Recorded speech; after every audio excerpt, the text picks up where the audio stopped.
Hello everyone, welcome back to my channel. ನಾನಿವತ್ತು ಸಿಂಪಲ್ಲಾಗಿ and ಟೇಸ್ಟಿಯಾಗಿ ಒಂದು ರಸಮ್ ರೆಸಿಪಿ ಮಾಡೋದು ಹೇಗೆ ಅನ್ನೋದನ್ನು ತೋರಿಸ್ಕೊಡ್ತೀನಿ. ಜಸ್ಟ್ ಒಂದೇ ಒಂದು ಟೊಮೆಟೊ ಇದ್ದರೆ ಸಾಕು, ಮನೆಯವ್ರಿಗೆಲ್ಲ ಆಗೋಷ್ಟು ರಸಮ್ನ ಮಾಡ್ಬೋದು. ಇದನ್ನು ಅಡುಗೆ ಮಾಡೋಕ್ಕೆ ಬರದೇ ಇರೋರು ಕೂಡ ಮಾಡ್ಬೋದು, ಬ್ಯಾಚುಲರ್ಸ್ ಕೂಡ ಮಾಡ್ಬೋದು. ಜಸ್ಟ್ 10 ಮಿನಿಟ್ಸ್ ಸ್ಪೆಂಡ್ ಮಾಡಿದ್ರೆ ಸಾಕು, ತುಂಬ ಟೇಸ್ಟಿಯಾಗಿರುವಂಥ ರಸಮ್ ರೆಡಿ ಆಗುತ್ತೆ. ಇದಕ್ಕೆ ಬೇಕಾಗೋ ಇಂಗ್ರೀಡಿಯೆಂಟ್ಸ್: ಒಂದು ನಿಂಬೆ ಗಾತ್ರದ ಹುಣಸೆ ಹಣ್ಣನ್ನು ನಾನು ನೀರಲ್ಲಿ ನೆನೆಸ್ಕೊಂಡಿದ್ದೀನಿ, ಹಿಂಗು, ಅರಿಶಿನ, ಒಗ್ಗರಣೆಗೆ ಸ್ವಲ್ಪ ಕರಿಬೇವಿನ ಸೊಪ್ಪು, ಹಾಗೆ 2 ಮೆಣಸಿನಕಾಯಿ, ಟೊಮೆಟೊ, 1 ಟೇಬಲ್ ಸ್ಪೂನ್ ಜೀರಿಗೆ, 1 ಟೇಬಲ್ ಸ್ಪೂನ್ ಮೆಣಸು, ಉಪ್ಪು, ಕೊತ್ತಂಬರಿ ಸೊಪ್ಪು, ಬೆಳ್ಳುಳ್ಳಿ 2 ಆ್ಯಂಡ್ ಮೆಣಸಿನ್ಕಾಯಿ. ನಾನಿಲ್ಲಿ ಮಿಕ್ಸಿ ಜಾರ್ಗೆ 1 ಟೊಮೆಟೊ, 2 ಮೆಣಸಿನ್ಕಾಯಿ, ಹಾಗೆ ಬಿಡಿಸಿಟ್ಕೊಂಡಂಥ ಬೆಳ್ಳುಳ್ಳಿ ಮತ್ತು ಮೆಣಸು ಮತ್ತು ಜೀರಿಗೆನ ಸೇರಿಸ್ಕೊಳ್ತಾ ಇದ್ದೀನಿ. ಹಾಗೆ ಸ್ವಲ್ಪ ಕೊತ್ತಂಬರಿ ಸೊಪ್ಪನ್ನು ಕೂಡ ಸೇರಿಸ್ಕೊಳ್ತಾ ಇದ್ದೀನಿ.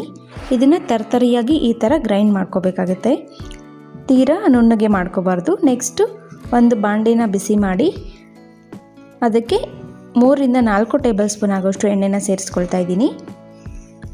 ನಂತರ ಎಣ್ಣೆ ಬಿಸಿ ಆದಮೇಲೆ ಇದಕ್ಕೆ ಕರಿಬೇವು ಮತ್ತು ಮೆಣಸಿನ್ಕಾಯಿನ ಹಾಕ್ಕೊಳ್ತಾ ಇದ್ದೀನಿ. ಹಾಗೆ ಸ್ವಲ್ಪ ಹಿಂಗನ್ನು ಹಾಕ್ಕೊಂಡು ಚೆನ್ನಾಗಿ ಮಿಕ್ಸ್ ಮಾಡ್ಕೋಬೇಕಾಗುತ್ತೆ.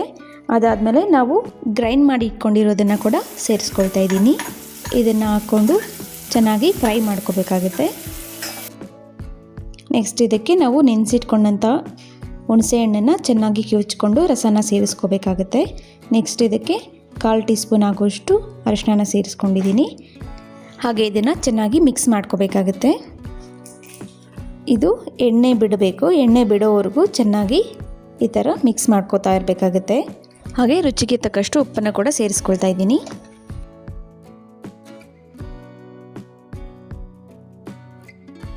ನೋಡಿ, ಈಗ ಎಣ್ಣೆ ಎಲ್ಲ ಬಿಟ್ಕೊಂಡಿದ್ದೆ. ಈಗ ನಿಮಗೆ ಎಷ್ಟು ಬೇಕೋ ಅಷ್ಟು ನೀರನ್ನು ಸೇರಿಸ್ಕೋಬೇಕಾಗುತ್ತೆ. ಇದನ್ನು ಜಾಸ್ತಿ ಕುದಿಸೋ ಅವಶ್ಯಕತೆ ಏನೂ ಇಲ್ಲ. ಜಸ್ಟ್ 4 to 5 ಮಿನಿಟ್ಸ್ ಕುದಿಸ್ಕೊಂಡ್ರೆ ಸೂಪರ್ ಟೇಸ್ಟಿಯಾಗಿರುವಂಥ ಮೆಣಸು ರಸ ರೆಡಿ ಆಗುತ್ತೆ. ಕೊನೆಯದಾಗಿ ನಾನು ಕೊತ್ತಂಬರಿ ಸೊಪ್ಪನ್ನು ಕೂಡ ಸೇರಿಸ್ಕೊಳ್ತಾ ಇದ್ದೀನಿ. ಕೊತ್ತಂಬರಿ ಸೊಪ್ಪನ್ನು ಸೇರಿಸ್ಕೊಂಡು ಜಸ್ಟ್ 2 ಮಿನಿಟ್ಸ್ ಕುದಿಸ್ಕೊಂಡ್ರೆ ರಸಮ್ ರೆಡಿ ಆಗುತ್ತೆ.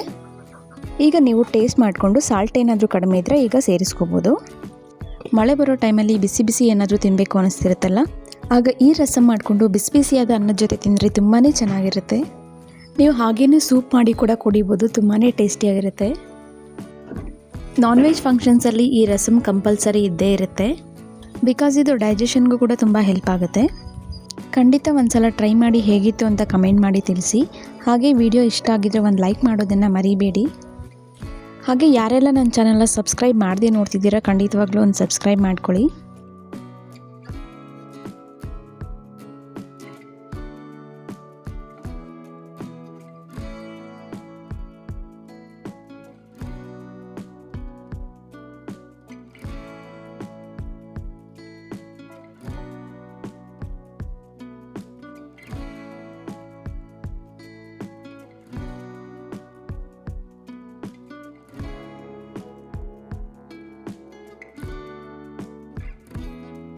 ವಿಡಿಯೋನ ಸ್ಕಿಪ್ ಮಾಡದೆ ಕೊನೆವರೆಗೂ ನೋಡಿದ್ದಕ್ಕೆ ತುಂಬಾ ಧನ್ಯವಾದಗಳು. ನೆಕ್ಸ್ಟ್ ರೆಸಿಪಿ ಜೊತೆ ಸಿಗ್ತೀನಿ. ಅಲ್ಲಿವರೆಗೂ ಟೇಕ್ ಕೇರ್.